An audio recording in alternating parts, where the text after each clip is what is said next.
Bien, bonjour à toutes et à tous. Écoutez, plus le Grand Paris tangue, plus ça se mobilise, j'ai l'impression, cher Jacques. Donc, tout d'abord, à vous tous, nous vous souhaitons une excellente année. Vous qui êtes les bâtisseurs de ce Grand Paris, de cette métropole, avec quand même, on va souhaiter que les décisions, bon, il y aura toujours des malheureux, mais que les bonnes décisions soient prises dans les semaines à venir, à la fois pour espérer un territoire innovant, résilient, inclusif. C'est tout ce que l'on peut souhaiter, à la fois pour les acteurs économiques et puis pour les élus ici responsables dans la salle. Dans quelques instants, Jacques, tu vas nous ouvrir un menu très riche pour cette matinée.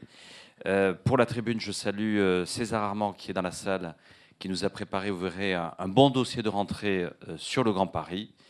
Voilà, merci à vous tous. Sachez que la tribune, bien sûr, sera au rendez-vous pour essayer chaque jour sur son site latribune.fr, chaque semaine le jeudi pour décrypter, mieux comprendre les décisions qui sont prises. Quelquefois, il y a des décisions qui ne sont pas toujours justes, mais on essaiera toujours de les comprendre. Merci à vous.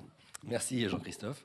Et donc oui, juste un mot pour introduire cette matinée. Merci à tous d'être venus. Donc on n'espérait pas tant d'actualité. Finalement, on est aussi dans un creux puisqu'il y a eu des fuites et puis il y aura des annonces. Donc il y a des gens qui ont été empêchés, vous le comprendrez bien, je pense, de venir ici. Thomas Hans est là pour représenter la Société du Grand Paris. Ce jour, le préfet Cadeau nous a prié de l'excuser. Encore une fois, Elisabeth Borne va annoncer dans quelques jours des annonces relatives au réseau du Grand Paris Express. Et puis vous ne l'ignorez pas, il y a eu ce rapport de la Cour des comptes qui est tombé avant-hier et qui finalement brosse une série de critiques. Et appelle sans doute des décisions à venir ou les expliquera. En un mot, et sans préempter des débats qui vont avoir lieu, le rapport critique une sous-évaluation des coûts initiaux, vous l'avez peut-être lu, Jean-Christophe, et puis fait une série de critiques. Ce qu'on peut dire simplement, c'est que parmi ces critiques, il y a celle du sous-effectif de la Société du Grand Paris. Thomas pourrait en parler, alors même que les demandes répétées de la Société du Grand Paris n'ont pas été satisfaites par l'État. Donc ça fait partie des contradictions. C'est un rapport qui critique surtout les dérives supposées financières, avec des chiffres qui effectivement sont à prendre au sérieux, puisqu'il y a 10 milliards d'euros de surcoût. Alors je ne sais pas comment il faut faire attention aux mots. Il y a des frais financiers qui pourraient être quadruplés. Donc on parle ici de sommes qui se chiffrent en dizaines de milliards d'euros. Donc naturellement, c'est un projet qui n'est pas une plaisanterie. C'est ce que vont nous dire les intervenants, que je laisse Raphaël Richard vous présenter. Je vous souhaite une bonne matinée et je vous remercie, de même que nos partenaires, Jean-Christophe, qu'on ne remercie jamais assez, qui sont Tagérim, Monsieur Pouibouffa nous fait le plaisir d'être ici, qui sont aussi BNP Paribas Real Estate et qui sont la maison des travaux publics qui nous accueille à chaque fois dans les meilleures conditions. Je crois que j'ai oublié personne. Non, parce que s'il y a des interrogations sur l'avenir, il y aura toujours des promoteurs et des constructeurs. Tagérim en fait partie. Il faudra toujours des financeurs et on aura toujours besoin de BNP Paribas. Tout à fait. Merci à vous et bonne matinée. Eh bien, c'est à mon tour de vous souhaiter la bienvenue donc, pour cette journée consacrée au Grand Paris Express et à son impact économique. Pour cette première table ronde, on va évoquer le fait que ce réseau fait système. Et pour en discuter, je vais appeler tout d'abord Loïc Chouin, le directeur de la mission Grand Paris à la Chambre de commerce Paris-Île-de-France, José Ramos, le président de la Fédération régionale des travaux publics, qui nous fait le plaisir de nous accueillir ici aujourd'hui, et monsieur Hervé Pouibouffa, donc le président de Tagérim Promotion. J'en prie. Donc pour commencer par un petit rappel, le Grand Paris Express, c'est donc un réseau de 200 km de métro automatique en rocade autour de Paris, et puis avec deux branches, une qui part vers le nord, vers Paris-Charles de Gaulle, et une qui part vers le sud, vers Paris-Saclay et puis Versailles. Et ce sont 68 nouvelles gares, dont une petite moitié en interconnexion avec le réseau existant. C'est bien sûr des travaux importants, mais aussi tout un tas de conséquences économiques qui vont bien au-delà des transports, notamment en termes d'aménagement. Et c'est de ça dont on va discuter ce matin. Pour commencer, je vais peut-être donner la parole à Loïc Chouin, puisque un certain nombre d'entreprises sont intéressées par les travaux, enfin par ce réseau. Et donc, est-ce que vous pouvez nous dire, pour commencer, un petit peu comment, justement, quelles sont les attentes des entreprises vis-à-vis de ce futur métro ? Merci, bonjour à tous. Effectivement, ce qui est important de considérer, c'est que le projet du Grand Paris, c'est un projet de transport, mais c'est un projet de développement économique et qui répond à un certain nombre de besoins des entreprises. Je pense que dans le contexte que l'on connaît aujourd'hui, c'est important de le rappeler. Ça peut être un vrai levier de développement de notre région métropole. Et de ce point de vue-là, la Chambre de commerce et d'industrie vous remercie pour cette invitation. Tout d'abord, les besoins, le premier besoin des entreprises par rapport à un Grand Paris qui fait système, c'est d'apporter une réponse globale à leurs besoins en transport, en logement, mais aussi en immobilier, et un immobilier en particulier pour l'activité. Je vais y revenir. En transport, je ne vous surprendrai pas pour rappeler que un premier vecteur de développement pour une entreprise, c'est l'accessibilité, l'amélioration de la mobilité, faire en sorte que les conditions de transport et de mobilité des salariés, des clients, des fournisseurs soient le plus performants possible pour leur permettre de se développer et de manière à pouvoir gagner en compétitivité, notamment par rapport à d'autres entreprises, en particulier à l'international. Ça, c'est un point essentiel. Et de ce point de vue-là, par rapport aux enquêtes de conjoncture que l'on fait chaque année depuis de nombreuses années, et notamment depuis 2013 avec un volet Grand Paris, on a 48% des entreprises qui attendent prioritairement du projet du Grand Paris une amélioration des conditions de transport et de mobilité. Ça tombe sous le sens, mais c'est quand même aujourd'hui le premier besoin des entreprises, d'autant plus que l'on sait, et c'est un sujet aujourd'hui sur le Grand Paris qui n'est pas neutre, que l'Île-de-France est caractérisée par des infrastructures de transport historiquement saturées, pour lesquelles il y a des premières solutions qui ont été apportées, mais qui conduisent à des temps de transport, à des déplacements longs pour les salariés, qui font qu'en moyenne, les Franciliens consacrent 1h30 par jour à se déplacer. C'est un vrai frein pour les entreprises en termes de recrutement.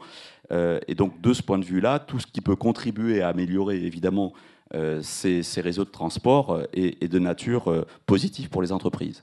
Et puis, quand une entreprise, qu'elle soit internationale ou qu'elle soit dans un mouvement à l'intérieur de la France, souhaite s'implanter dans une région, et en Île-de-France en particulier, on sait bien que la qualité des réseaux de transport est un élément déterminant pour, notamment, c'est le premier critère d'implantation pour une entreprise, c'est 21% des entreprises franciliennes de moins de 500 salariés qui en font un critère déterminant, et ça monte à 38% pour les entreprises de plus de 500 salariés. Donc on voit le vecteur déterminant de la qualité du réseau de transport pour le développement économique. Je pense que c'est une évidence à rappeler aujourd'hui dans le contexte que l'on connaît. Deuxième élément, et qui est celui sur lequel peut-être on a été moins entendu, mais qui figure dans la loi du Grand Paris de 2010, c'est la question du logement. Puisque si vous voulez développer votre entreprise, si vous voulez avoir des salariés qui soient performants, il faut évidemment qu'ils puissent avoir des temps de transport qui soient le plus réduits possible. Et il faut aussi que vous ayez une offre de logement qui réponde aux besoins de ces salariés dans toutes les catégories, que ce soit du logement social, du logement tertiaire, du logement intermédiaire, du logement du secteur privé, de manière à pouvoir répondre à l'ensemble des besoins des salariés des entreprises. Et là, de ce point de vue-là, on a aujourd'hui un chiffre qui est important et qui, je rappelle, on a 38% des salariés qui éprouvent des difficultés à se loger à proximité de leur lieu de travail. Donc il en résulte un absentéisme important, voire un turnover élevé, notamment en Île-de-France. Donc il faut considérer que le logement, c'est un véritable facteur d'attractivité économique qui notamment aussi permet de fidéliser le personnel. On le voit bien aujourd'hui dans les mouvements intranationaux, dans les facteurs d'attractivité des régions. On voit aujourd'hui qu'il y a des mouvements qui se passent et qui conduisent notamment en Île-de-France à des problèmes de fidélisation du personnel. Donc ça, c'est un élément sur lequel on insiste. Et donc, de notre point de vue, avec l'ensemble des acteurs économiques avec qui nous nous fédérons, nous avons notamment réclamé en 2017 que l'objectif de 70 000 logements par an qui étaient inscrits dans la loi du Grand Paris soit augmenté à 90 000, puisqu'aujourd'hui, on voit qu'en termes, je dirais, de production de logements, on a réussi à prendre cette courbe ascendante. Il faut être encore plus performant. Je pense que l'ensemble des opérateurs, des filières concernées sont motivés pour pouvoir le faire. Et donc, on redit ce message fort. Il faut conserver et augmenter cette ambition dans la durée pour pouvoir répondre à cet enjeu majeur et ces besoins des entreprises. Enfin, il y a un dernier point qui est, lui, un point un peu plus macroéconomique, mais qui est un élément important pour le développement économique de notre région métropole, c'est faire en sorte qu'on est dans le cadre des opérations d'aménagement qui sont liées au Grand Paris Express, qui sont liées aux grandes opérations d'aménagement qu'on peut avoir à Paris-Saclay, qu'on peut avoir à Marne-la-Vallée, à La Défense. Il faut que, on le voit bien avec les concours qui ont été faits, notamment d'Inventons la métropole, il faut que dans la programmation de ces opérations, on ait une part qui soit réservée à l'activité, donc la partie industrie, logistique, puisque c'est un des facteurs de compétitivité d'une métropole que d'avoir ce type de foncier, ce type de locaux qui soient situés en zone dense. Sinon, on risque de reproduire, en termes notamment de transport, de fret de marchandises, des mouvements, je dirais, entre la Grande Couronne, voire des régions hors Île-de-France, pour pouvoir approvisionner une métropole comme la métropole du Grand Paris. Donc, on a aujourd'hui une double concurrence, il faut le dire, vous êtes bien placé pour le savoir, en termes de locaux d'activité, de la part, je dirais, de ce qui est tertiaire et aussi de locaux commerciaux. On le voit bien aujourd'hui dans les programmes qui sont présentés dans le cadre des différents concours. Donc, de ce point de vue-là, la Chambre de commerce et industrie de Paris s'est mobilisée depuis 2015. On avait fait un rapport sur l'importance du foncier, avec notamment, on était allé interviewer un certain nombre d'opérateurs immobiliers, d'établissements publics d'aménagement, la SGP, en qualité d'aménageur, pour pouvoir fournir une boîte à outils des meilleures pratiques qui existaient. On voyait que sur un certain nombre de programmes, on avait su faire preuve de créativité pour pouvoir programmer de l'activité, de la logistique dans ce type d'opération. Et donc, aujourd'hui, on renouvelle l'exercice et très prochainement, la CCI Paris-Île-de-France va communiquer sur un rapport que nous venons d'adopter, issu d'une enquête auprès de 40 entreprises que nous sommes allés interviewer, 40 opérateurs, et lié à une modélisation qu'on a menée, notamment pour évaluer les besoins en foncier économique dédiés à de l'industrie et à la logistique en Île-de-France. Et donc, nous communiquerons très prochainement sur ce sujet-là, parce que ça nous semble être un enjeu majeur aujourd'hui en termes de besoins des entreprises. D'accord, merci. Vous avez évoqué les attentes un peu à terme des entreprises avec l'arrivée du nouveau réseau. Monsieur Ramos, vous pouvez peut-être vous intervenir sur plus les attentes, on va dire, à plus court terme des entreprises, notamment des travaux publics sur le chantier de ce métro. Tout d'abord, meilleurs vœux à toutes et à tous. Et puis, on a le plaisir de vous accueillir dans la maison des travaux publics. Et en tous les cas, et d'être invité à ces matinales sur le Grand Paris Express. Je voulais simplement repréciser une chose. Le Grand Paris Express, c'est un élément important et structurant de l'Île-de-France dans les transports. C'est une modification du type de transport et d'acheminement des personnes vers le centre de Paris. Donc c'est quelque chose de plutôt aménagement et doublement de certaines parties des métros existants, mais c'est surtout de relier la Grande Couronne à Paris et d'avoir des transversalités. Aujourd'hui, on est sur sur des centrales, et aujourd'hui, on va travailler sur des circulaires. C'était un projet qui avait été longuement discuté entre l'État et la région, et je pense que c'est un projet qui est abouti et qui aboutit à une loi de modélisation d'un transport Île-de-France, donc avec un consensus, je le rappelle, État-région. Vécu deux gouvernements, on arrive au troisième. Aujourd'hui, je vois que je suis presque le seul à pouvoir parler directement des travaux du Grand Paris, parce que mes interlocuteurs, au vu de l'actualité, ne sont pas là. Alors je ne pourrais pas effectivement présumer de ce qui va se passer. Ce qui est sûr, c'est qu'aujourd'hui, le Grand Paris Express, semblerait-il, on a confirmé que toutes les lignes seront présentes. Certes, peut-être une modification de calendrier. On va attendre en tous les cas ce qui va se passer. Mais je rappelle, c'est que c'est de l'activité pour nos métiers des travaux publics, donc on en est satisfait. Par contre, c'est pas fait pour faire plaisir aux entreprises des travaux publics, c'est parce qu'il y a un besoin.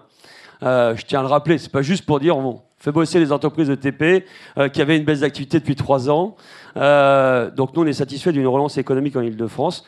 On est moins satisfait de la durée que prend l'arbitrage du gouvernement, parce qu'aujourd'hui, on prend 6 mois de retard. Et demain, on dira qu'on a 6 mois de retard dans les entreprises. Et on aura oublié pourquoi on a pris 6 mois de retard. Donc je voulais quand même réaffirmer à tout le monde que les entreprises de notre public se préparent depuis 2012. On fait ce qu'on appelle un contrat d'études prospectives, c'est-à-dire pouvoir réfléchir aux besoins en fonction des calendriers de ce nouveau mode de transport, mais aussi de réfléchir de l'impact par rapport aux travaux prévus à cette époque-là, ce qu'on appelle les travaux du cours de l'eau. C'est-à-dire que voilà, ce qui va arriver au fil de l'eau, des différentes infrastructures, dont CDG Express. Donc on ne peut pas dire aujourd'hui que les entreprises de notre public ne sont pas prêtes.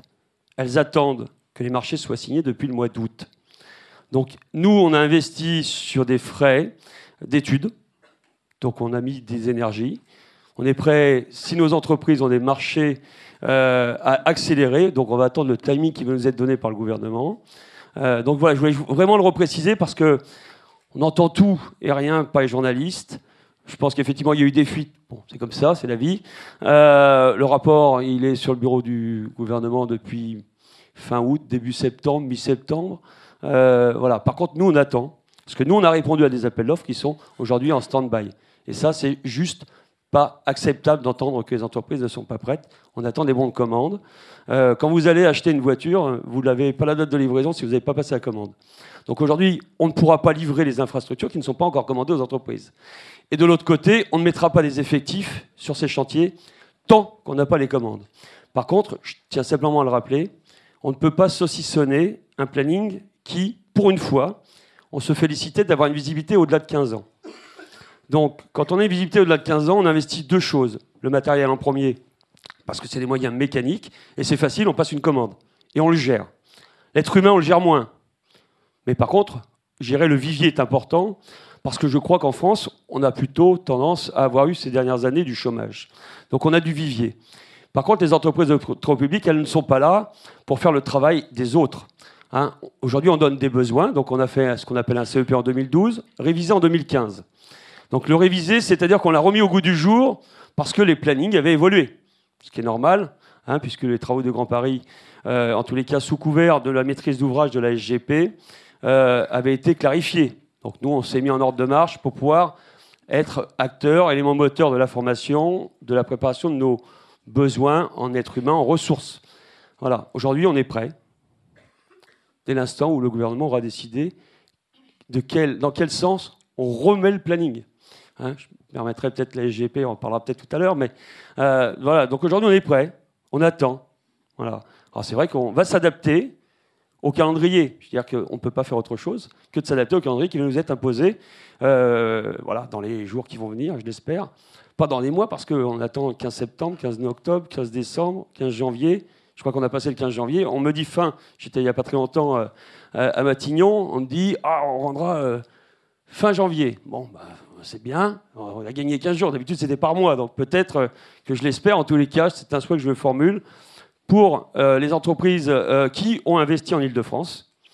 Parce que, Loïc en parlait tout à l'heure, plateau de Saclay, sans la ligne 18, on va avoir du mal à continuer à conserver des investisseurs qui ont investi depuis presque 10 ans. Les premiers, c'est les Japonais qui étaient venus s'installer. Une société très, très brillante qui s'appelle Oriba. Une société qui a dit, il y a 10 ans, vous inquiétez pas, dans 5 ans, vous aurez du transport. 5 ans plus tard, elle nous interpelle, hein, puisque j'ai la chance en plus d'être élu de la Chambre de commerce et d'industrie Paris-Île-de-France. Donc je ne suis pas complètement déconnecté du développement économique de l'Île-de-France. Donc je dis simplement aujourd'hui, cessons d'attendre, cessons de dire n'importe quoi. Nous, en tous les cas, dans notre public, on est prêt à exécuter ce qui nous est commandé dans le délai raisonnable d'intervention. Donc voilà. Donc on est prêt à satisfaire tous les besoins du réaménagement de l'Île-de-France, je dirais même du 3e réaménagement de l'Île-de-France pour le XXIe siècle. Merci. Effectivement, les décisions du gouvernement se font attendre. Il y a eu effectivement quelques déclarations cette semaine sur le fait qu'elles arriveraient dans quelques jours, que l'intégralité du réseau serait réalisée d'ici à 2030 même. Donc s'il y a un rééchelonnement du calendrier, il serait en tout cas sans doute limité à cette échéance de 2030 qui était déjà prévue pour certaines lignes. Et peut-être que dès la semaine prochaine, on aura des informations, puisqu'il y a un conseil de surveillance de la Société du Grand Paris qui se prépare. La Société du Grand Paris qui attend aussi, je crois, un peu comme vous, d'avoir ces décisions pour pouvoir continuer à avancer. Loïc Chouin, vous avez commencé à évoquer les impacts au-delà des transports. C'est vrai que c'est aussi des enjeux d'aménagement. Monsieur Puy-Bouffa, vous allez pouvoir justement nous évoquer un peu ces questions d'aménagement, à la fois des gares, autour des gares et dans les quartiers de ces nouvelles gares. Quelles sont ces questions d'aménagement qui se posent à un promoteur ? Alors tout d'abord, je voudrais vous présenter tous mes voeux au nom de Tagerim pour cette nouvelle année et revenir sur l'actualité qui effectivement est un peu chaotique, brûlante, sans vouloir remuer des couteaux dans des plaies béantes non plus. Mais rappelez, on a parfois dans cette tribune été amené à exposer des délais sur des zones d'aménagement. Par exemple, comme des ZAC. Je rappelle simplement qu'en France, pour créer une ZAC, il faut entre 10 et 12 ans. Une ZAC, ça n'est malgré tout qu'un grand lotissement, avec un petit peu de VRD, de travaux de votre type. C'est tout autre chose que le Grand Paris Express. Et lorsqu'on compare ces 10 à 15 ans, à peu près, je crois qu'il y a 10 ans d'études et une quinzaine d'années de réalisation, pour le Grand Paris Express, ça fait 25 ans, ça fait à peine le double d'une simple ZAC, alors qu'on est sur l'équivalent d'une centaine de ZAC, au moins en termes de travaux. C'est quand même un projet qui est juste énorme, qui est presque pharaonique. Et on le fait dans des délais qui sont extrêmement courts. Donc bon, juste, je rappelle que l'administration française et la technocratie française ne permettent pas toujours d'aller très très vite. Bon, là, je trouvais que justement, le Grand Paris Express, on allait beaucoup plus vite que dans certaines zones d'aménagement, pour lesquelles, en tout cas, les promoteurs sont parfois confrontés, où, je vous dis, pour passer d'un terrain non constructible à un terrain constructible et aménagé, on met 12 ans. Là, il s'agit d'un projet qui est colossal. Voilà, mais sans remettre aucun couteau dans les plaies, on est bien d'accord. Bien, pour revenir sur les enjeux et ce que représente le Grand Paris Express pour le logement et pour les usagers du logement, ben, je crois que le Grand Paris Express, c'est juste un outil, en fait. C'est un outil de mobilité, j'y reviendrai après, mais un outil au service de l'usager. Et cet outil doit être absolument à son service. On a des logements aujourd'hui qui sont d'une qualité d'usage remarquable. On veut de la mixité sociale, on veut de la mixité d'usage, on veut du lien social. On a pour ça un logement qui est parfait. Mais pour aller d'un pôle, parce que le Grand Paris Express, c'est la construction de pôles autour de Paris et le fait de relier ces pôles entre eux. Et comment peut-on avoir, lorsque l'on est un usager, on habite un T4, on a des enfants à l'école, donc on utilise des équipements publics, culturels, sociaux, et lorsque l'on veut se déplacer d'un pôle à l'autre, si d'un pôle à l'autre, on doit changer de logement et ne jamais retrouver le même logement, ne pas retrouver le même équipement, qu'il soit culturel, social, là, l'enjeu, il tombe à l'eau. L'enjeu pour nous, autour de ces 60 et quelques gares, c'est de ne pas avoir peur de la densité, de ne pas avoir peur de la construction, parce que c'est un gros enjeu. La construction et la densité en France, auprès des élus locaux, a toujours fait peur et continue à faire peur. Je crois que l'enjeu, il est là. Si on veut que le Grand Paris soit un succès, il faut que la mixité, que l'on retrouve, qu'elle soit d'usage, qu'elle soit d'activité, d'adaptabilité, il faut que l'on puisse la transporter et la créer autour de tous les axes, de toutes les zones d'aménagement autour des gares. Et ça, il y a un vrai enjeu. Et là, le droit des sols, en France, le droit des sols, le droit de l'humanisme, a un rôle important à jouer. Les élus locaux ont un rôle important à jouer.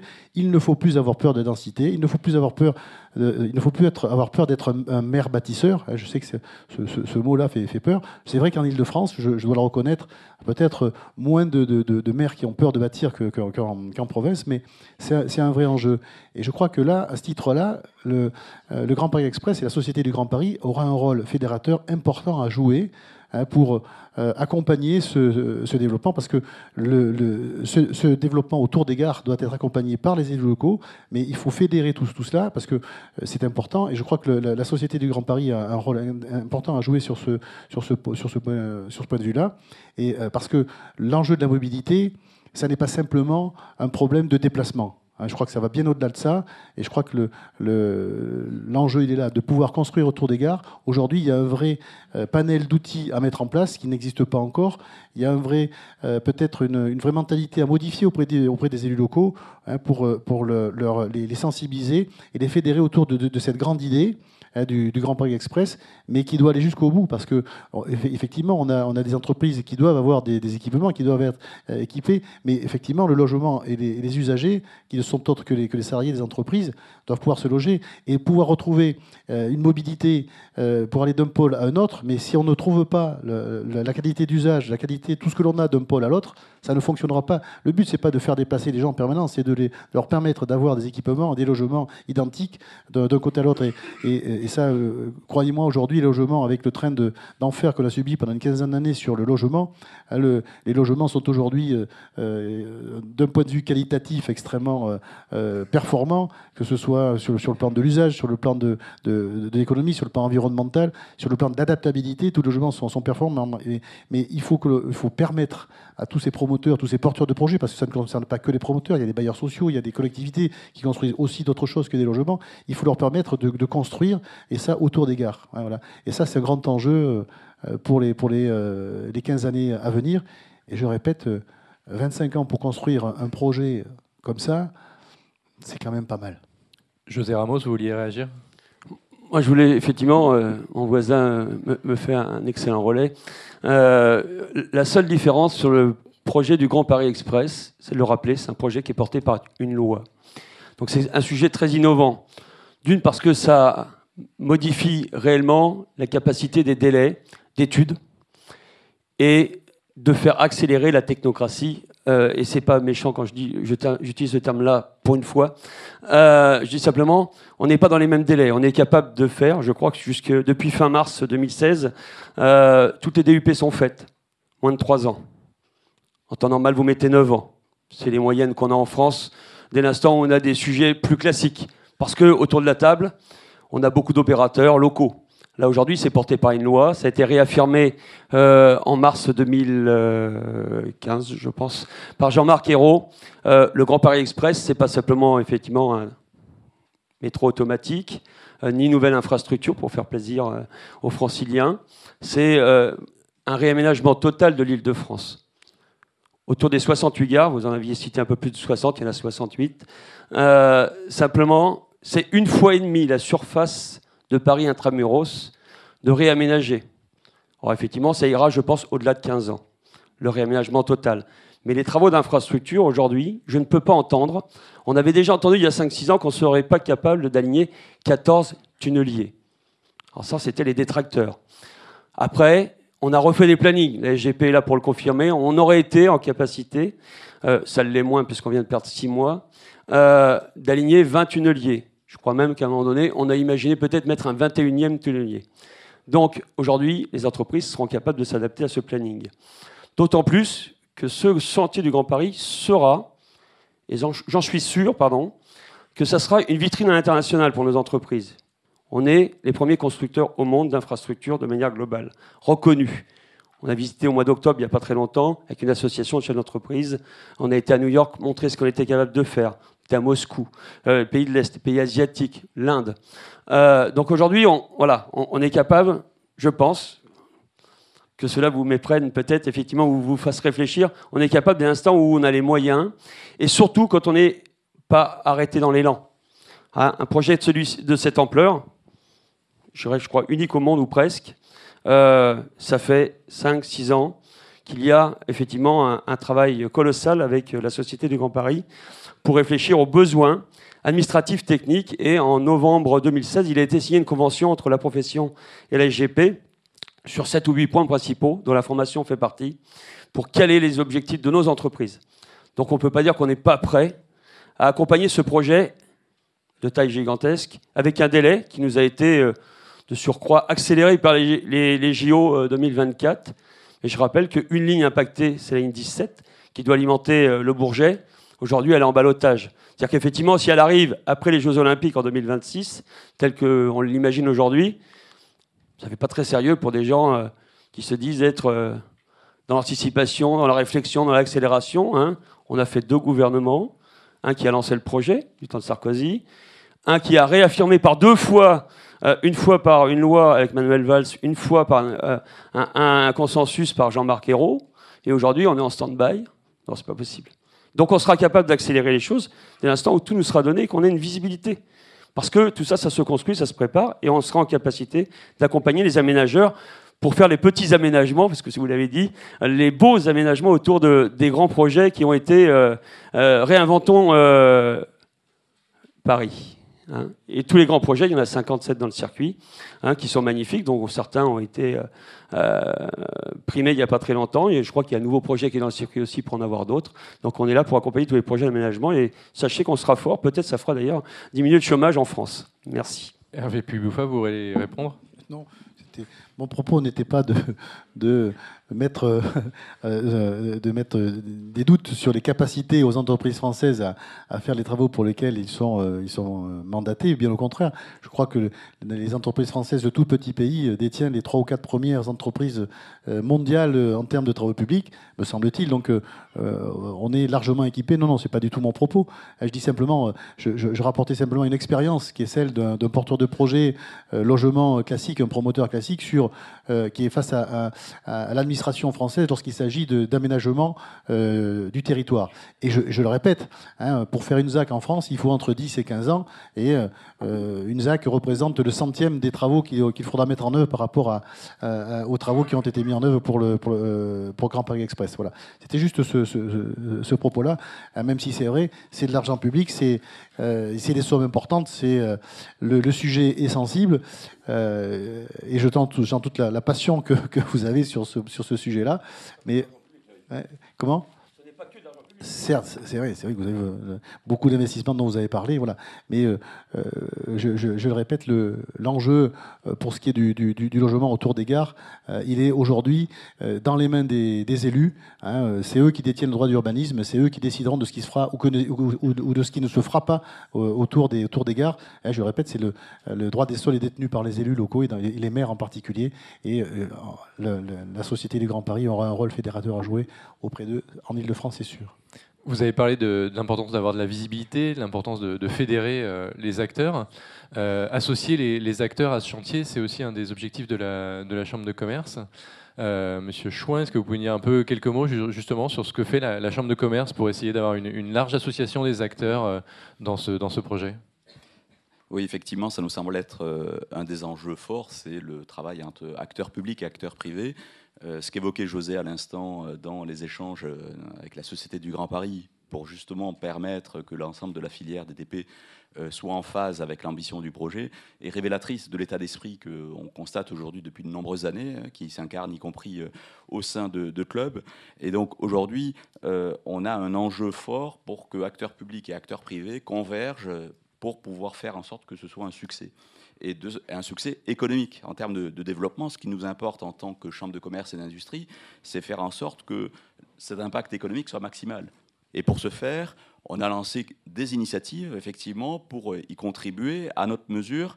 On ne l'a pas fait seul, on l'a fait avec un certain nombre d'acteurs, au premier rang desquels les fédérations professionnelles, comme la FRTP Île-de-France, les organisations patronales, MEDEF, CPME Île-de-France, pour faire en sorte que, notamment, les PME puissent accéder au marché du Grand Paris dans les meilleures conditions. Donc on a lancé une plateforme qui s'appelle CCI Business Grand Paris, en proposant à l'ensemble des maîtres d'ouvrage du Grand Paris, à commencer au premier rang desquels la SGP, avec qui on a une collaboration très étroite sur ces questions-là, et qui permet sur cette plateforme de pouvoir avoir de la visibilité, c'est un mot qui circule beaucoup, j'y reviendrai ensuite, pour faire en sorte que les entreprises aient le temps de se préparer. Donc c'est en amont des appels d'offres, demander aux différents maîtres d'ouvrage du Grand Paris, évidemment le transport avec la SGP, mais aussi RATP et SNCF Réseau. Dans le domaine de l'aménagement, on a aujourd'hui sur cette plateforme le PA Paris-Saclay, EPA Marne, EPA DESA. Dans le domaine du logement, on a dans la ville de Paris avec qui on est en discussion, on a Grand Paris Habitat avec qui on vient de finaliser les discussions, qui devrait rejoindre rapidement cette plateforme. Dans le domaine de la Smart City, on parle beaucoup d'EDP, mais aussi le Grand Paris, c'est tout l'enjeu de la ville intelligente. C'est faire en sorte qu'on puisse avoir de l'innovation, répondre aux enjeux du digital, de la transition énergétique. C'est un élément fort, notamment dans le logement. Il y a beaucoup d'innovations à la matière, il y a beaucoup de start-up qui se mobilisent. Et donc l'idée, c'est qu'on ait un effet d'amplification à travers cette initiative entre maîtres d'ouvrage publics et acteurs privés, fédérés sous l'égide de la Chambre de commerce et industrie, pour qu'il y ait un maximum de retombées économiques, en particulier pour les entreprises franciliennes. On a une initiative aussi en termes de lobbying commun avec un baromètre du Grand Paris des entreprises. Tous les 6 mois, on sort du bois avec notamment des indicateurs qui remontent des fédérations professionnelles pour évaluer quelles sont les retombées du Grand Paris dans leurs différents secteurs d'activité. Et effectivement, on voit que depuis quelques années, ça remonte et qu'aujourd'hui, il y a des signaux positifs. Et il y a une dynamique qui s'était engagée, qu'il faut maintenir. Et on continuera à communiquer avec justement ce rôle de vigie aussi sur le respect des calendriers et des ambitions.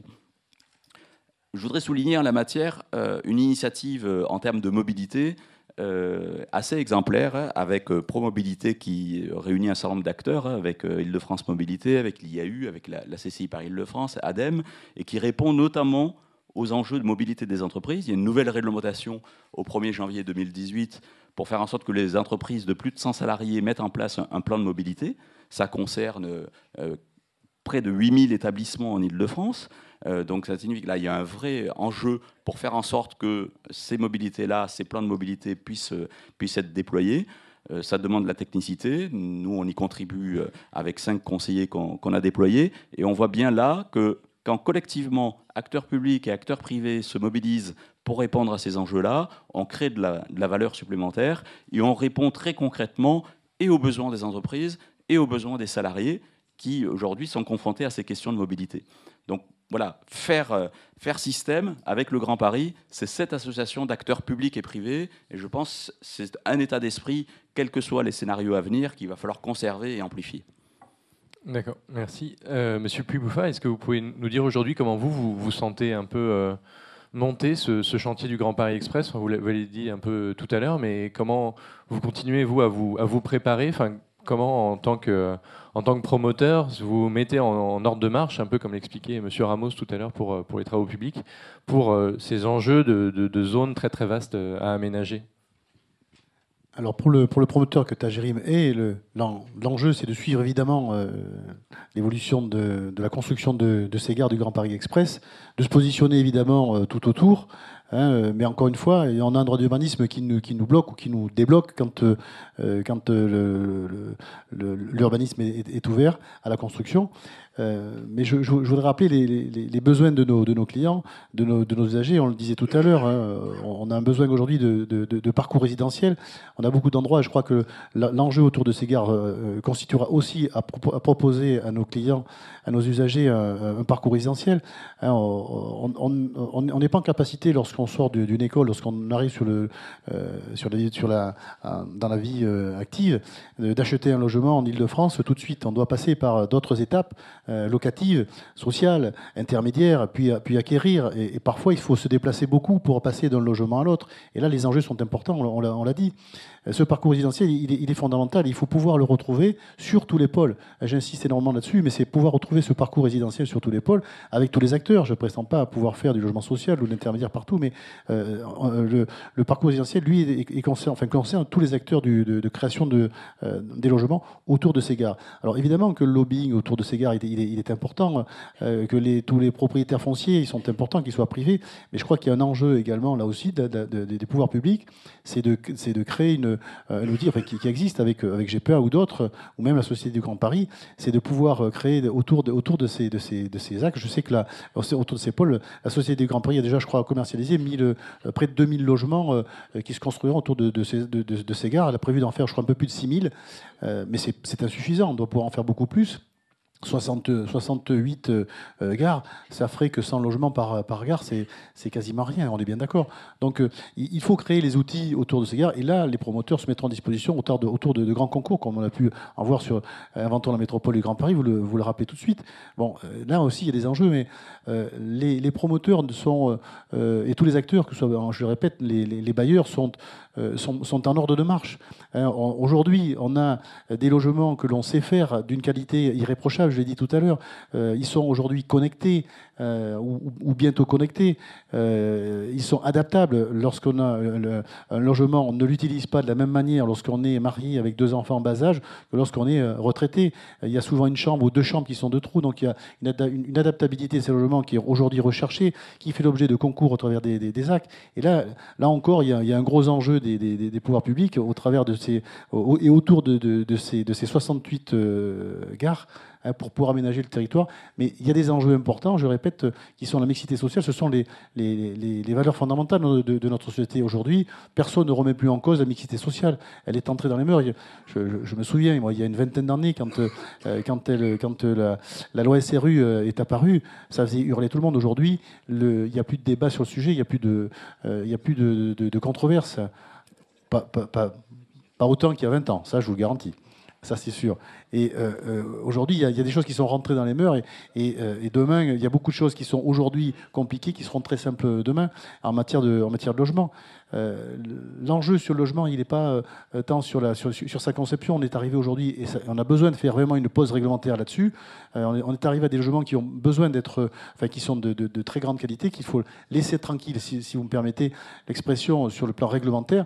Mais l'enjeu, il est sur l'urbanisation des pôles de façon importante et ne pas avoir peur de ça.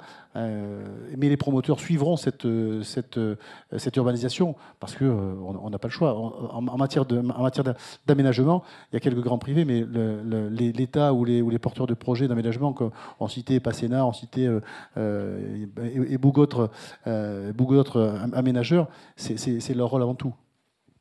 D'accord.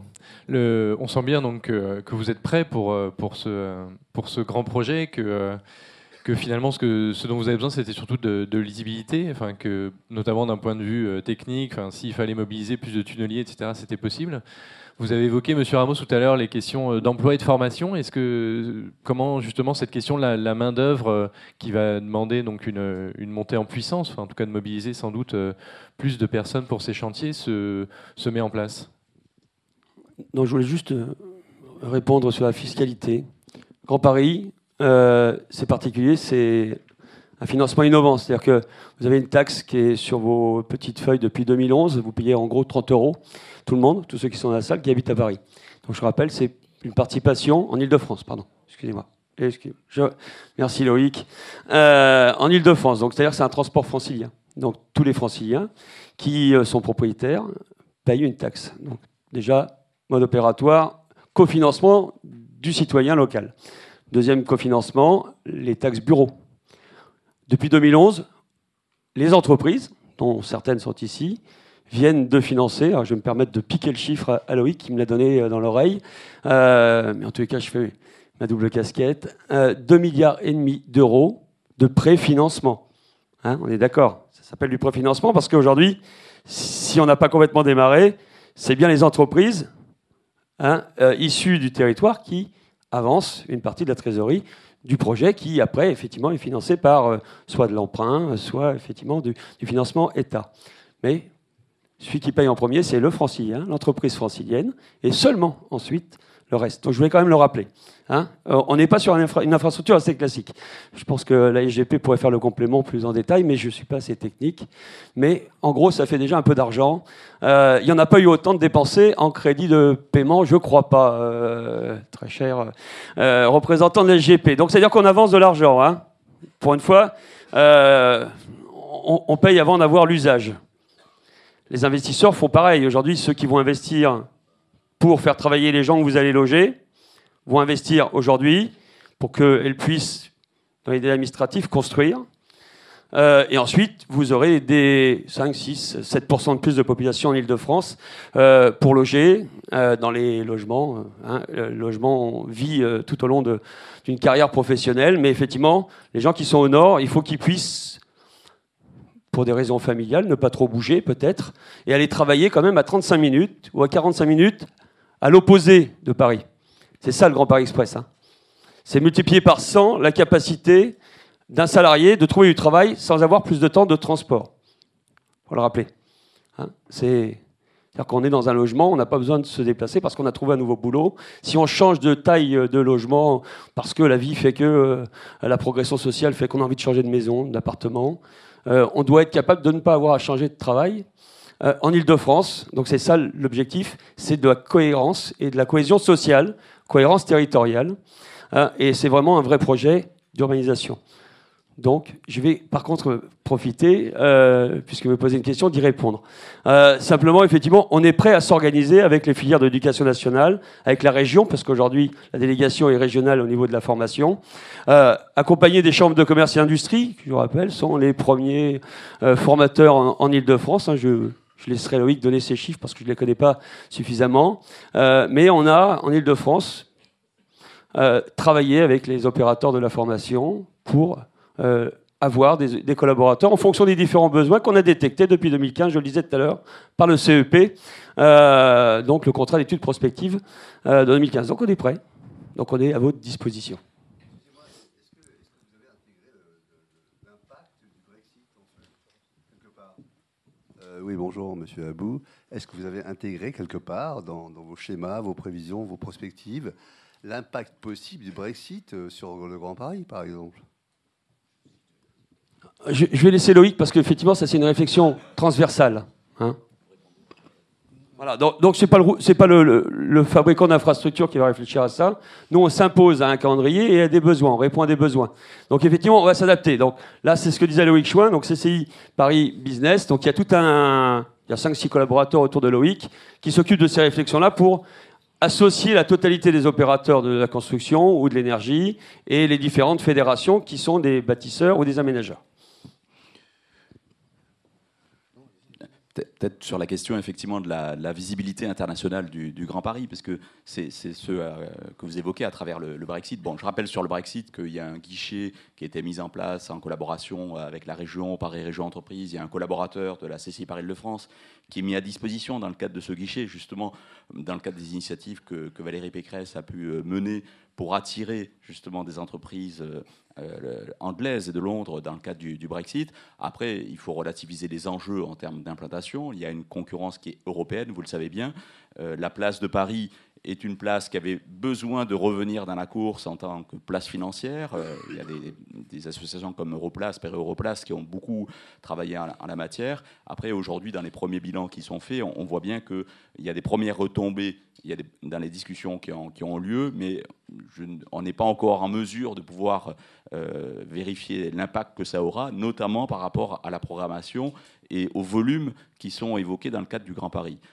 En termes de visibilité et de volume, quand même, je rappelle qu'à l'horizon 2030, sans parler, je dirais, de projets venant de l'étranger, on est à plus de 100 milliards d'investissements supplémentaires. C'est une évaluation qui a été faite par la Chambre en fin 2015 et qui sera forcément à réviser. Il y a plus de 100 milliards d'investissements supplémentaires à l'horizon 2030. Donc ça signifie que déjà, on a une volumétrie très, très forte. Effectivement, tout ce qui peut y contribuer, il sera le bienvenu.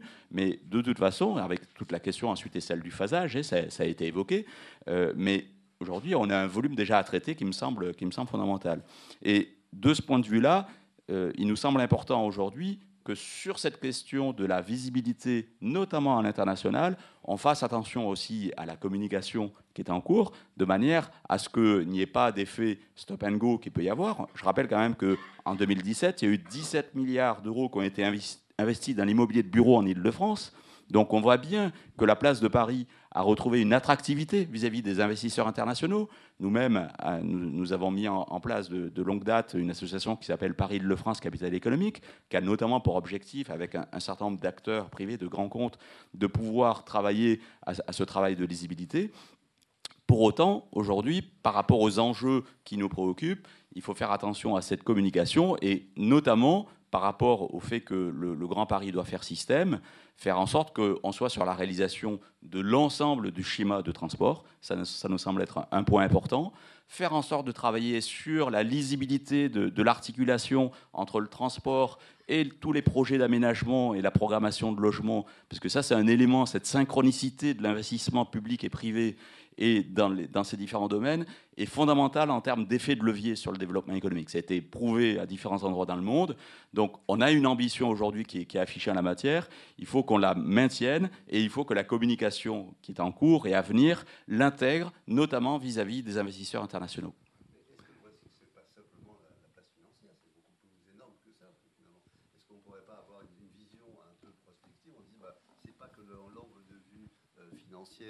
Qui est apporté par le Brexit, mais on pourrait avoir une imagination en disant j'ai une vision, l'impact va faire ça, etc.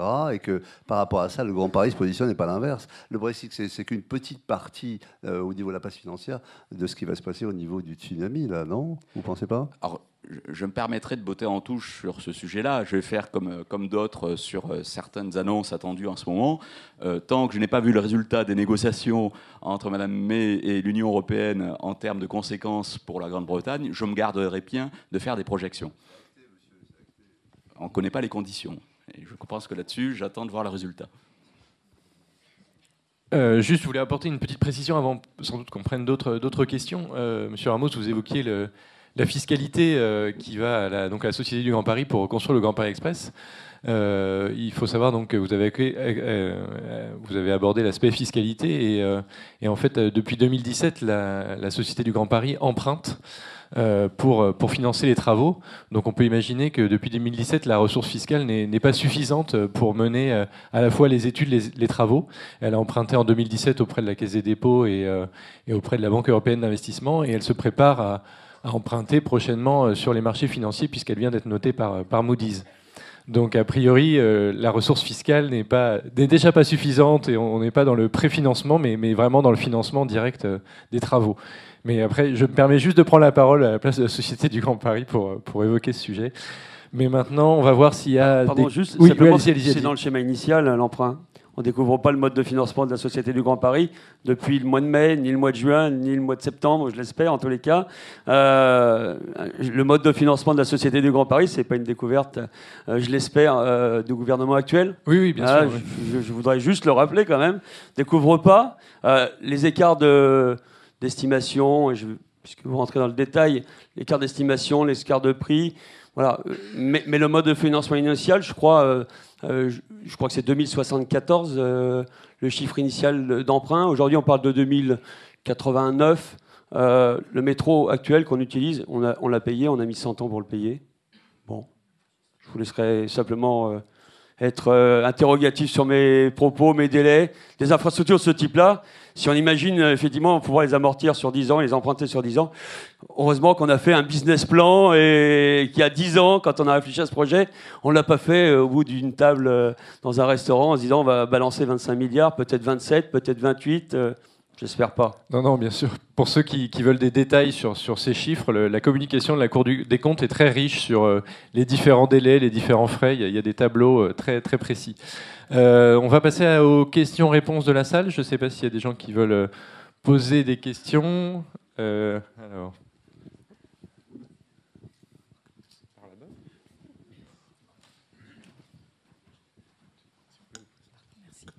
Oui, bonjour. Moi, je suis Carole Enfer, donc je suis avocat spécialisée en aménagement, mais j'ai surtout été à la base donc auprès de Christian Blanc. J'ai été conseiller technique et un des principaux rédacteurs de la loi. Donc, ô combien je partage tout ce qui a été dit. Je voulais vraiment intervenir parce que je pense qu'aujourd'hui, un certain nombre remettent le Grand Paris en cause. Alors, je voulais intervenir pour plusieurs choses. Tout d'abord, rappeler l'essence même du Grand Paris, c'est vraiment permettre à la région Île-de-France et à Paris, bien naturellement, d'être parmi les premières villes monde. Et ça, il ne faut pas l'oublier. Ça reprend peut-être un peu la question de monsieur. Donc ça, c'est vraiment fondamental. Alors tout le monde parle du métro, du coût du métro, bien naturellement, mais il faut bien voir qu'au départ, c'est d'imaginer un certain nombre de pôles économiques très innovants qui se développent autour de Paris, donc 9-10 pôles, on peut en rajouter un ou deux, mais on partait justement de ces pôles qui existaient, qui étaient en devenir et qu'il convient encore d'aider à se développer. Et donc ce schéma de transport n'est qu'un outil, l'épine dorsale ou la colonne vertébrale, permettant à cet ensemble de vivre et de perdurer, et de permettre, et ô combien, à Paris d'être vraiment parmi les premières villes-mondes. Et je dirais que là-dessus, ô combien retirer un tronçon ou le faire plus tard, ce serait vraiment une absurdité. Donc là-dessus, je pense qu'il convient d'être ferme. Concernant les critiques alors j'ai lu rapidement le rapport de la Cour des comptes. Il y a un certain nombre de, je ne dis pas de critiques, de remarques, bien naturellement, qui sont fondées. Mais je voudrais quand même revenir au départ. Les réflexions ont été il y a 10 ans. Était en chambre par nature. Le financement était sur 50 et quelques gares. On se retrouve à 68. Il y avait tout ce qui était aussi le maillage actuel, les problèmes actuels de transport à ajouter, exigés par la région, on peut le comprendre, mais tout ceci a été ajouté. Bon, et ensuite, il y a les problèmes techniques quand on commence à creuser, je suppose, mais la SGP sera plus à même d'y répondre, ô combien il y a des difficultés techniques à résoudre. Donc ça, c'est sur le premier point, le financement. Parallèlement, on critique beaucoup la SGP de n'être pas assez en petit nombre. Hein. Mais moi, alors je suis désolée, mais je renvoie tout le monde au débat parlementaire.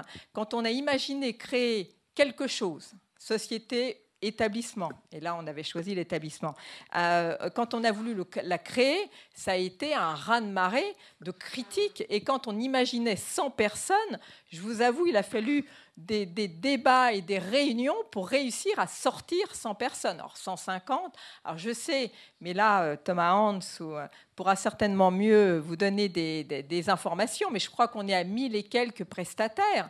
C'est vrai que la SGP manque, je ne dis pas d'exploser, mais il y a un moment, la structuration de départ ne répond plus aujourd'hui. Mais les demandes, enfin je le suppose, les demandes moi je pense qu'il faut une loi qui justement conforte la SGP dans son devenir. Alors, ô combien il y a toujours, je dirais, la présence du STIF un petit peu en concurrent, mais je pense que chacun a sa mission, et lorsque le Grand Paris sera terminé, totalement terminé, on pourra se demander, oui, est-ce que la SGP doit perdurer? Ça, c'est la grande question. Mais pour l'heure, elle est indispensable, et ô combien il faut la renforcer plutôt que de l'anéantir avec l'ensemble du Grand Paris. Et je terminerai juste, donc, bien naturellement, ô combien on attend la décision du président de la République sur le devenir et le futur du Grand Paris. D'un point de vue institutionnel, bien naturellement, il faut de la clarification, mais je dirais, quelles que soient les décisions, les maires et, pour certains, présidents de territoire ont les projets. Et là, pendant ces 10 ans, on a vu ô combien les rapports privés-publics qui s'étaient énormément, je dirais, amélioré, où là, tout le monde est autour d'une table et réfléchit à des grands projets. Et je dirais, quelles que soient les décisions, eh bien, les projets, je pense, se feront, mais beaucoup retardés, beaucoup plus chers, souvent. Et donc, ô combien, enfin, comme vous, j'attends les décisions de la présidence de la République. Je voulais simplement intervenir et nourrir un petit peu le projet.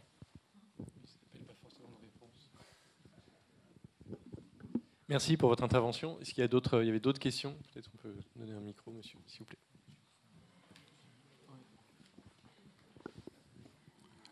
Bonjour, Pascal Tabot, Société Artelia, bureau d'études, société d'ingénierie spécialisée dans la construction.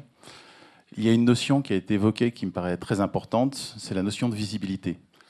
De la visibilité pour tous les acteurs économiques, entreprises de BTP, porteurs de projets, ménageurs, afin de se préparer, d'anticiper et de s'organiser justement à l'arrivée du réseau du Grand Paris. Et aujourd'hui, je pense que des dates de mise en service, ça se ne décrète pas. Je vais vous citer qu'un exemple, la ligne 14 à Mairie de Saint-Ouen. Est-ce que vous savez quand les travaux ont démarré? 2013. Mise en service, 2020. Quel linéaire? Moins de 6 km. Aujourd'hui, on veut nous faire croire qu'on va mettre en service plusieurs dizaines voire 50 km à l'horizon de 2024, sans considérer, bien entendu, comme l'a dit Madame Ferrand, Carole Enfer, pardon, qu'il va y avoir des aléas de travaux. Et ce n'est pas pour autant que les entreprises, même si elles mettent tous les moyens, vont tenir ces engagements. Donc il y a un moment, il faut être transparent sur les échéances et sur la prise en compte des risques associés à une infrastructure aussi hors du commun. Ok, merci. Je ne crois pas que ça n'appelle non plus de réponse à ce sujet. Non, mais est-ce que vous avez intégré cette part de risque dans vos engagements vis-à-vis des travaux que vous allez réaliser? Parce qu'on le voit bien, travaux souterrains, c'est pas facile. C'est le cœur d'une discussion, mais je crois que votre métier doit vous permettre d'y répondre par vous-même. J'imagine que vous êtes à EMO, de la Société du Grand Paris, où je crois, en tous les cas, pas très loin, parce que je crois que vous êtes basé sur Saint-Denis. Donc vous pourrez presque gagner de la mobilité, parce que le bureau doit être juste à côté de la SGP. Donc simplement, moi je ne suis pas aussi brillant dans la géotechnique, parce que ce n'est pas mon métier de base personnellement, mais on a dans nos entreprises des gens compétents. On sait que nos chantiers de cette technicité, au niveau de profondeur que l'on a, avec effectivement des travaux très spécifiques de passage successifs d'ouvrages, voire même de différentes couches, font qu'aujourd'hui, on ne peut pas dire qu'on tiendra à 100% les délais si, dans l'acte initial, s'il n'y a pas de modification, de réflexion, d'hypothèse, de conditions géotechniques, de tréfonds, enfin en tous les cas administrativement, normalement aujourd'hui, quand on soumissionne, on a tous les éléments faits par des bons maîtres d'œuvre et des bons AMO. Donc normalement, on a la bonne hypothèse de base. Par contre, je le rappelle, on signe un acte d'engagement. D'accord ? C'est le fondement de nos marchés publics. On signe, on s'engage dans un délai. Après, le maître d'ouvrage, sauf conditions particulières et conditions qui modifient le contrat initial, s'autorise à nous sanctionner si on n'est pas dans les délais. Pour peut-être même par mesure d'économie, parce qu'on ne serait pas en capacité de tenir notre engagement sur lequel on signe en bas d'un contrat, lequel on a déjà beaucoup réfléchi sur des problèmes techniques. Je l'ai abordé tout à l'heure, la convention que nous avons signée entre la SGP et la profession a déjà nettoyé des sujets problématiques. Gestion du tréfonds, c'est géré depuis 2012. On n'est pas sûr de la réflexion. Les DUP, 2016. Donc aujourd'hui, administratif, on n'a plus de problème de délai. On ne peut pas le dire. Par contre, effectivement, des problèmes techniques, il y en aura. Il peut y avoir aussi, effectivement, des problématiques de mise en œuvre des moyens techniques, des moyens humains. Par contre, aujourd'hui, si on n'a pas de calendrier et qu'on n'a pas de visibilité, c'est sûr qu'on augmente le risque de ne pas tenir les délais. Il y a juste un phénomène qui a accéléré le planning, c'est 2024. Ça s'appelle les JO. Je ne crois pas que ce soit les entreprises de trop public qui aient signé le dossier de candidature aux Jeux Olympiques. Donc ça, ce n'est pas dans notre contrat initial. On est bien d'accord. Par contre, on va essayer de se caler au calendrier qui nous sera imposé, je l'ai dit tout à l'heure. Donc voilà, donc donnez-nous des calendriers suffisamment loin, on s'adaptera. Si on a un problème, on le dira.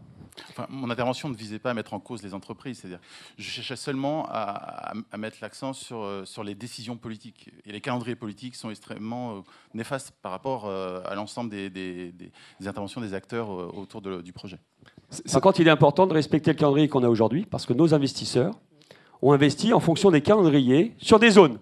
Donc, quand on met 10 ans sur un projet qu'on imagine être accessible en 2026 ou 2030, je disais il n'y a pas très longtemps à Jimmy Brun, qui est le conseiller technique du transport du Premier ministre et du Président de la République, je disais, j'espère qu'on ne verra pas 2035. Il m'a dit qu'on n'ira pas jusqu'à 2035. Donc j'ai 2030-2035. Si tout va bien, on aura peut-être 2032. Donc je pense qu'à 2 ans près, sur des marchés de cette taille-là, si nos entreprises sont au rendez-vous, elles auront pas mal. Et elles auront été beaucoup appuyées par la SGP, par les interlocuteurs publics de la gestion des territoires, et qu'on aura fait un beau travail collectif pour réaménager l'Île-de-France. Il ne faut pas oublier les élus locaux qui c'est aussi important pour eux. Oui, c'est vrai que sur les infrastructures de transport, on a vu que les retards peuvent parfois être dus aux décisions politiques. On l'a vu sur le RER-E, dont le prolongement a été retardé du fait d'un retard des choix de financement, d'accord sur le financement. Ça peut venir aussi d'aléas de travaux, comme on le voit sur la ligne 14 Nord, où actuellement il y a un peu de délai. Je ne sais pas si une infrastructure de transport en Île-de-France ces dernières années a pu respecter le calendrier initial qui a été fixé, mais je ne pense pas. Il y avait une question au fond de la salle. Ah non, on a donné le micro à une autre personne. Allez-y. Oui, bonjour, David Lebon, Alliage et Territoire. Une question pour Monsieur Ramos, encore, excusez-moi. Parce que dans les décisions, ce qui vient d'être dit est très intéressant, parce que les décalages de chantier existent, et quand on annonce déjà un décalage sur la livraison, on peut s'attendre pour les lignes, notamment pour la ligne 17, ou si on annonce 2026, et s'il y a des aléas de chantier 2028, ça change beaucoup de choses pour les investisseurs. Mais un des arguments qui est utilisé aujourd'hui, en tout cas développé par l'État pour justifier sa décision de décalage, c'est l'incapacité du secteur du BTP de pouvoir être mobilisé sur le calendrier qui avait été acté par le précédent gouvernement, et notamment dans les derniers arbitrages. On utilise beaucoup l'argument financier, mais on utilise aussi beaucoup cet argument sur « mais le BTP ne peut pas faire ». Et donc, ma question, elle est très simple. Est-ce que vous pouvez faire dans le calendrier d'arbitrage qui avait été celui du précédent gouvernement ? Juste, je vais faire une petite précision. Donc, monsieur travaille pour Alliage et Territoires qui porte le projet Europa City, qui se trouve donc sur le triangle de Gonesse et qui doit être desservi par la ligne 17, dont la livraison sera peut-être remise en cause. Monsieur Ramos, je vous laisse la parole. Je ne vais pas pouvoir y répondre.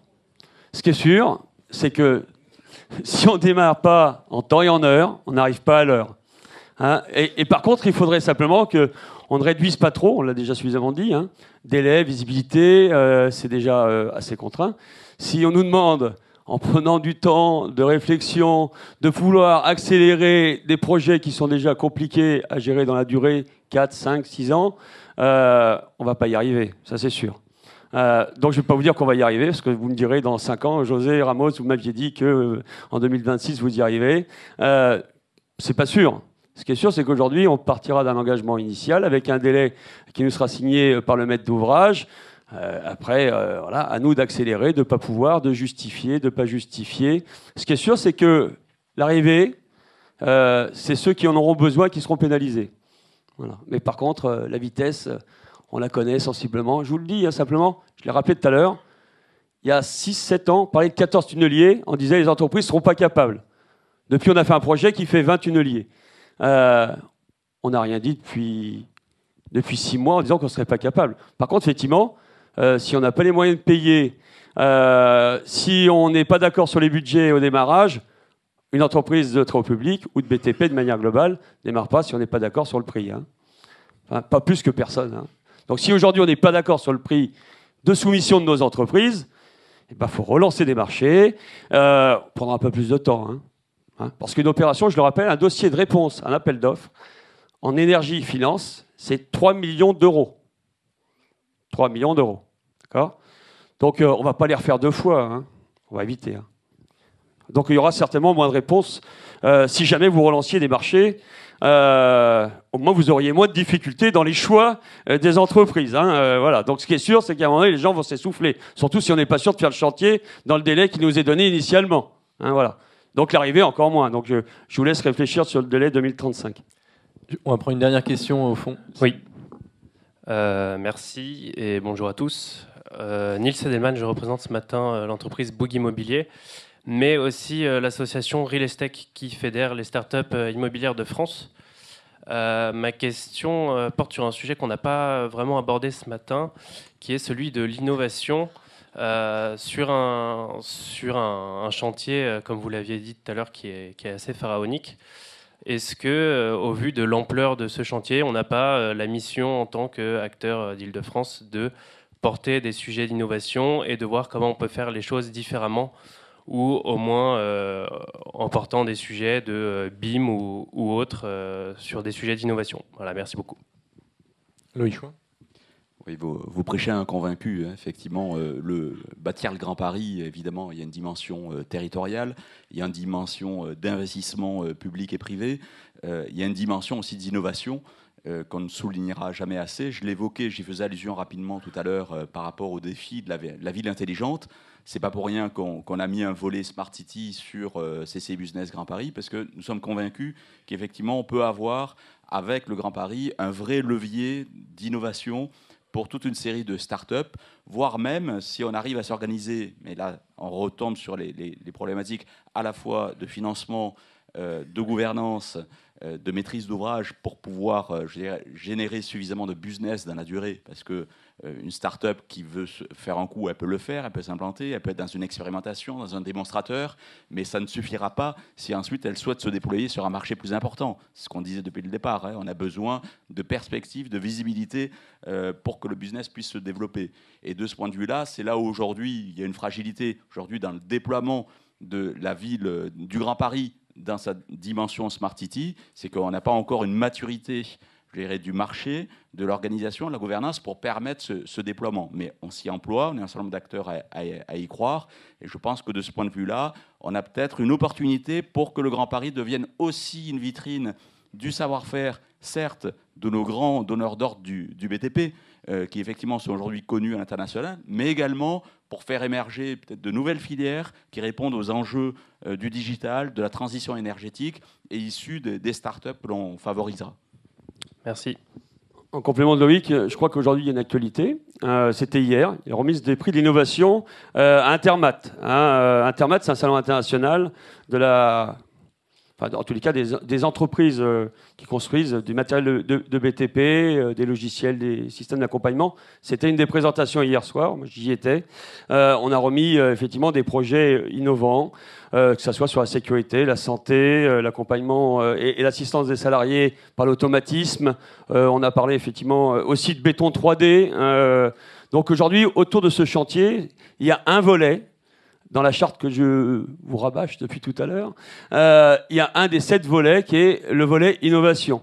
Donc, avec la SGP, à l'initiative de la SGP, au travers de cette convention et de cette réflexion de convention, a sollicité les entreprises de BTP pour trouver des idées innovantes, des réflexions, des accompagnements sur la traçabilité des matériaux, sur la constructibilité. Donc, aujourd'hui, effectivement, ce projet incarnera de l'innovation dans plein de techniques, qu'elles soient mécaniques, industrielles ou des process. Je crois qu'hier soir, une start-up qui a été créée en 2017 a lancé une application smartphone qui sera appliquée sur un des chantiers d'un des constructeurs, je ne vais pas le citer parce que je ne voudrais pas faire de presse ici, sur un de mes adhérents, voilà, mais qui a été primé en collaboration avec son client parce qu'il y a une réflexion sur les startups. Donc les entreprises de BTP sont ouvertes à l'innovation. On est effectivement en attente d'avoir nos machines connectées et de manière globale, je pense, telles que peuvent être les aménageurs. Et je vais passer la main avec la personne à ma gauche.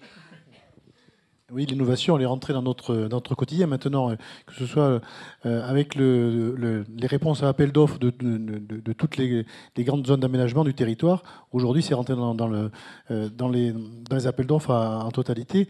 Et c'est très varié parce qu'on va de l'innovation sur le plan sociétal, sur le plan d'intégration sociale, sur le plan technique. Hein, on connecte les logements. Enfin, il y a beaucoup de modes d'innovation autour du logement, que ce soit le logement lui-même, que ce soit l'usage du logement, que ce soit les équipements du logement, qu'ils soient dans le logement ou commun. Il y a beaucoup de concours qui intègrent ça. D'ailleurs, nous, on avait même chez Tagerim remis un prix ici pour la gestion des chantiers, puisque dans le cadre de l'économie circulaire, qui est ça aussi, c'est un caractère innovant de la gestion des chantiers, tout ça intègre maintenant de façon assez large les appels d'offres de tous les aménageurs du territoire en Ile-de-France en particulier. C'est vrai que, pour répondre un peu pour la Société du Grand Paris, qui a lancé aussi une grande démarche d'innovation avec une série d'appels à projets. Enfin, on voit bien que cette question de l'innovation, elle est intégrée au projet. La Société du Grand Paris veut faire du Grand Paris Express le métro le plus digital du monde et essaie de se mettre en marche pour le faire. On voit aussi que dans le cadre de l'appel à projet Inventons la métropole du Grand Paris, dans lequel un certain nombre de sites étaient des gares du Grand Paris Express, il y avait aussi, c'était un appel à projet qui avait des exigences en termes d'innovation sur les réponses qui étaient apportées au concours. Et de parler d'inventoire métropole du Grand Paris, ça me permet de faire une transition avec la séquence suivante. Je vous remercie, si je peux me permettre, je voulais juste poser une question en matière de droit. On a aujourd'hui une vraie problématique en France, ce sont les recours abusifs sur les permis de construire, notamment. Vous parliez tout à l'heure, Monsieur Puy-Bouffa, de la durée pour pouvoir construire. En Allemagne, en gros, un permis de construire, entre le choix d'un terrain et la délivrance du permis de construire et la construction, c'est 4-5 ans. En France, c'est 10 ans. Et aujourd'hui, il faut regarder comment on peut faire avancer ce problème-là, parce que en Allemagne, pourquoi ça va plus vite? C'est parce qu'on fait consigner aux demandeurs de recours une somme assez importante, alors qu'en France, il n'y en a pas. Donc je voulais savoir comment vous voyez, vous, cette position par rapport au recours abusif. De la même manière que vous, monsieur. Évidemment, c'est tout ce qui met des bâtons dans les roues à la construction doit être examiné dans son caractère, s'il est abusif ou pas. Je sais que, vous le savez tous, le gouvernement se penche sur... Lui aussi, après, tous les gouvernements se sont penchés sur les moyens de modifier les moyens pour les requérants dans le cadre des recours contre les permis de construire. C'est un exercice qui n'est pas facile parce qu'il touche à la Constitution, parce que le droit constitutionnel de pouvoir contester une autorisation administrative est ancré très fort dans la Constitution, et donc il est très difficile de passer au-delà. On peut obliger, comme ça a été fait déjà un petit peu, à déposer des sommes d'argent pour garantir que le recours n'est pas abusif. On peut faire pas mal de choses, mais je crois qu'il y a deux leviers qui sont importants sur lesquels on pourrait agir. Le premier, qui est pas facile, je pense, parce que ça demande beaucoup de moyens, de ressources sur les tribunaux, c'est de sortir. Vous savez qu'un tribunal administratif traite à la fois les problèmes de redevance télé et les problèmes de permis de construire. C'est le même tribunal qui traite ces affaires-là. Donc peut-être séparer ça, mais ça demande beaucoup de moyens. Mais je pense qu'il y a un moyen qui est très très simple, qui serait très très simple pour le législateur, il est en place, c'est d'obliger les requérants à ne mettre qu'une seule partie, enfin de n'avoir qu'une seule volée de moyens pour contester un permis de construire. La difficulté aujourd'hui qu'on a sur les permis de construire dans le cadre de recours, c'est le requérant dépose un recours avec un moyen en expliquant qu'il est contre tel ou tel aspect du projet de construction. Et puis le bénéficiaire du permis répond sur ce sujet-là, et le requérant a l'opportunité à ce moment-là de trouver un autre moyen, une autre raison d'attaquer le permis, ainsi de suite. Et ça allonge terriblement les délais. C'est pour ça que les délais d'instruction des recours sont très très longs. Les juges administratifs se prononcent très rapidement, mais par contre les instructions durent très très longtemps.